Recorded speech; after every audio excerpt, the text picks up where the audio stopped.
BNP এবং সহঅঙ্গ সংগঠনের নেতৃবৃন্দ আমরা একত্রিত হয়েছি।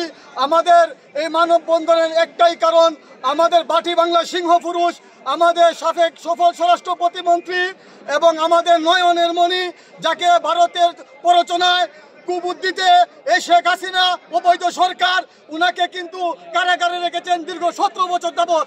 কারণ উনাকে দিয়ে আমাদের বাংলাদেশের উনাকে প্রতারিত করা হয়েছে, উনাকে চক্রান্তের মাধ্যমে কারাগারে রাখা হয়েছে।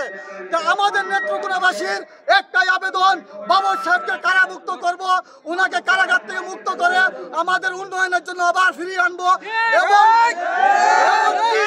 উনার জন্য আমরা শত লক্ষ মানুষ কারাগারে যেতে প্রস্তুত আছি।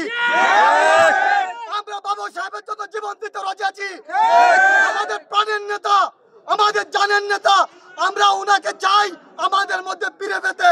আজ এই বাংলাদেশের মিডিয়ার মাধ্যমে আমরা আবেদন জানাই, আমাদের সেই যে চক্রান্তের মাধ্যমে আমাদের নেতাকে কারাগারে রাখা হয়েছে, উনাকে মুক্ত করে আমাদের মাধ্যমে আবার ফিরিয়ে দেওয়ার জন্য নেত্রকোনাবাসীর কাছে এটাই হলো আমাদের প্রাণের দাবি।